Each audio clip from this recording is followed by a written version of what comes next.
আমাকে যারা ফলো করছে তারা 100% ভালো হচ্ছে। আমার যদি ভুল থাকতো তাহলে তো এরা সব মরে যাইতো। আপনি যে রোগীদেরকে ডায়েট চার্ট দেন, এটা সবাইকে একই ডায়েট চার্ট দেন? আমাদের কোনো ডায়েট চার্টই নেই।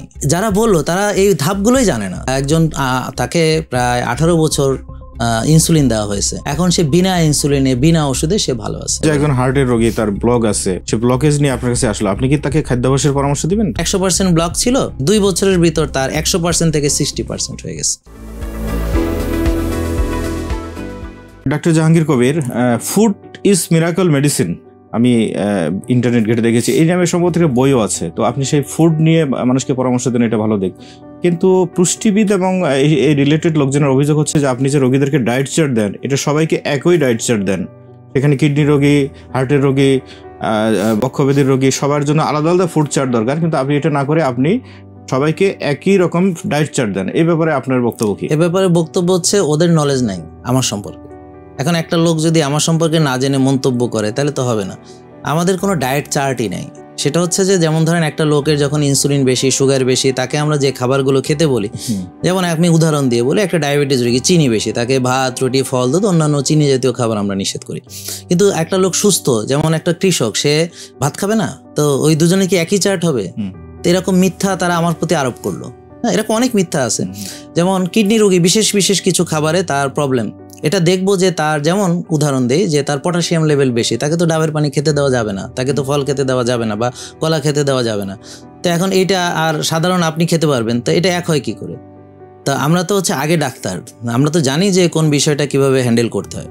এবং আমার এখানে যখন আমার অনেকগুলো ধাপ আছে, যেমন ধরেন আপনার যদি ওজন কমানোর জন্য আপনি আমার কাছে আসেন, তখন আমি দেখবো আপনার ইনসুলিন রেজিস্ট্যান্স আছে কিনা। তো যাদের ইনসুলিন বেশি তাদেরকে আমরা প্রসেস ফুড বাদ দিতে বলবো, ভাত, রুটি, ফল, দুধ বাদ দিতে বলবো। এবং যেহেতু আপনি ওজন কমাবেন, আমরা বলবো আপনি রোজা রাখুন, খালি পেটে ব্যায়াম করুন, এবং ব্যায়াম করে ভালো ঘুমান, মানসিক প্রশান্তির চর্চা করুন, আস্তে আস্তে ওজন কমে যাবে। এখন ওজন যখন কমে যাবে তখনও কি আপনি একইভাবে চলবে সারা জীবন? তখন তো আপনি আবার ভাত খাবেন, তখন তো আপনি আবার ফ্রুটস খাবেন, তখন তো আপনার খাবার চেঞ্জ হয়ে যাবে। এবং ধরেন একটা লোক জিম করবে, সে একটা আপনার কাছে আসলো একটা শুকনা চিকনা রোগ, সে বলবে যে আমি একটু স্বাস্থ্য ভালো বানাবো। তো এখন তার জন্য ডায়েট চার্ট হচ্ছে যে আমরা, যেহেতু সে শুকনা, তার তো আর ইনসুলিন বেশি নাই, বা আমরা মেপে দেখলাম ইনসুলিন বেশি নেই, তো তাকে আমার পরামর্শ হলো যে তার 1.5 to 2 গ্রাম পার কেজি বডি ওয়েট, সে যেটা অ্যাচিভ করতে চায় যে বডি ওয়েটটা, সেই আলোকে সে প্রোটিন খাবে, সেভাবে সে ফাইবার খাবে, গুড কার্বস খাবে, কমপ্লেক্স কার্বস খাবে, যেমন black rice, organic steel carbs, oats খাবে। সে সপ্তাহে 4 বা 5 দিন জিম করবে, আর হচ্ছে 8 ঘন্টা ঘুমাবে, মানসিক প্রশান্তির চর্চা, এভাবে সে মাসেল বিল্ড করবে। তাহলে যারা বললো তারা এই ধাপগুলোই জানে না, আশ্চর্য ব্যাপার। অথচ তারা একটা মন্তব্য করলো, কিন্তু একটা লোক কি করে তার গভীরে গেল না।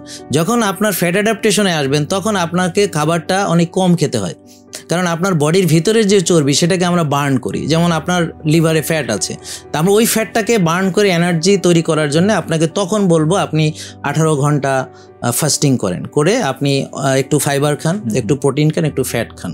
কারণ আপনি যদি আবার বেশি ফ্যাট খান তখন, তাহলে আপনার ওজন কমবে না, ফ্যাট বার্ন হবে না।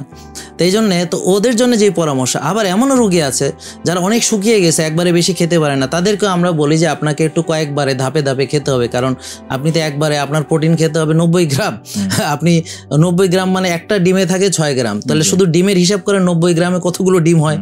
তো যাক, শুধু ডিম তো আর খাবে না, ধরেন 6টা ডিম খেলো, 100 গ্রাম মাছ খেলো, বা 150 গ্রাম মাংস খেলো। তো এখন এই খাবারটা তো সে খেতে পারছে না, এতগুলো ডিম, মাছ, মাংস তার খাওয়ার মতো অবস্থা নেই। তো এখন কি একবারে সে খাবে না, আস্তে আস্তে ধাপে ধাপে সে 1-2 ডিম আস্তে আস্তে খাবে, আবার একটু মাছ খাবে, একটু মাংস খাবে, ধীরে ধীরে ব্যায়াম করবে, আস্তে আস্তে সে এভাবে তার যে ওজনটা সে অ্যাচিভ করবে। তো এখন প্রতিটা মানুষের জীবনধারা যেমন আলাদা, তার খাবার আলাদা। আবার আমরা মেনটেনিং এসে কিন্তু আমরা সব খাই, অর্থাৎ প্রাকৃতিক ন্যাচারাল, যেমন ভাত খাই, হ্যাঁ, তারপর স্টিল কার্বস ওটস খাই, হ্যাঁ, তারপর হচ্ছে কেনোয়া, হ্যাঁ, ফ্রাইড রাইস খাই আমরা, বা কেনোয়া আপনার অনেক রকম করে খাওয়া যায়, হ্যাঁ, তারপর বাকহুইটের রুটি খাই, হ্যাঁ, তারপর আমরা ফ্রুটস খাই ন্যাচারাল, হ্যাঁ, প্রাকৃতিক, এমনকি মধু খাই, এমনকি কলা খাই, এমনকি খেজুর খাই, সবই খাই। যে লোক সুস্থ সে সব খেতে পারবে। তার মানে আপনি বলতে চাচ্ছেন যে আপনি আলাদা আলাদা ডায়েট চার্ট না দিয়ে একটা ডায়েট চার্ট দেন বলে যে অভিযোগ আছে, এটা সত্য নয়?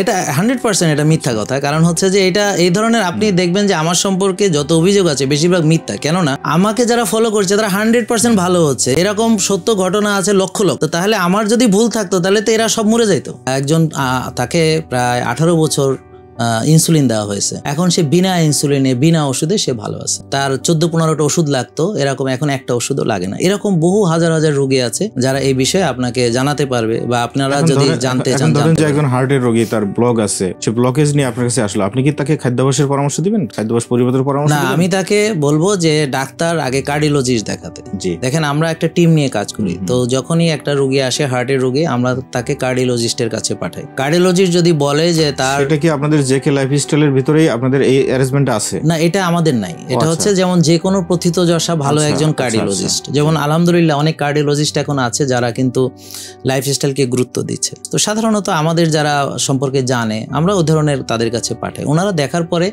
এই রুগীটাকে কি বাইপাস লাগবে কিনা, বা এই রুগীটার রিং লাগবে কিনা, কতটা ইমার্জেন্সি, তারা সিদ্ধান্ত নেন। তো তারা তাদের চিকিৎসাটা করেন, আর আমরা পাশাপাশি তখন তাকে লাইফস্টাইল মডিফিকেশন দেই। এবং দেখা গেল যে তার 100% ব্লক ছিল, তো ডাক্তারের সঙ্গে পরামর্শ করেছে, সে করার পরে ডাক্তার বলেছে ওকে আপনি আরেকটু সময় নিতে পারেন। তো দেখা গেল সে আমাকে ফলো করতে করতে আস্তে আস্তে তার ইমপ্রুভমেন্ট হচ্ছে, সে ডাক্তারের সঙ্গে যোগাযোগ রাখছে, 2 বছরের ভিতর তার 100% থেকে 60% হয়ে গেছে। তা এরকম আছে অনেক রোগী যারা এখন আর মানে ভালো আছেন উইদাউট এনি মেডিসিন। তো এটা হচ্ছে কি, মানুষ ওই যে বলে যে সব রোগের চিকিৎসা আমি করি, এটা ঠিক না। আমরা কিডনি রোগী কিডনি ডাক্তারের কাছে পাঠাই, এবং অনেক সময় এমনও দেখা গেছে যে আমি ওই কিডনি ডাক্তারের কাছে রোগী পাঠিয়েছি, তিনি রোগীকে এক গাদা আমার বিরুদ্ধে বলে আবার পাঠাইছেন আর কি, এমনও ঘটনা ঘটেছে। এটা সত্য ঘটনা, এটা বলতে আমার কোনো ইয়া নেই। হ্যাঁ, কারণ হচ্ছে এই ঘটনাগুলো সত্য। আমি পাঠিয়েছি রুগী তার কাছে, হ্যাঁ, সে রুগীকে আমার নামে অনেক কিছু বইলে আবার মানে ইয়ে করছে, তো এমনও ঘটনা ঘটেছে। এটা আসলে অন্য কিছু না, আসলে বিস্তারিত না জানার ফলে তিনি হয়তো আমার সম্পর্কে ভুল জিনিসটাই শুনেছেন। যেমন আপনি অনেকগুলো প্রশ্ন করলেন, দেখেন প্রতিটা প্রশ্নের উত্তর, একটার প্রশ্নের উত্তর দিতে আরেকটা প্রশ্ন, আপনি নিজে এখন বুঝতে পারতেছেন নেক্সট কোশ্চেনটা করতে আপনার সমস্যা হবে, কারণ অলরেডি উত্তর চলে আসছে।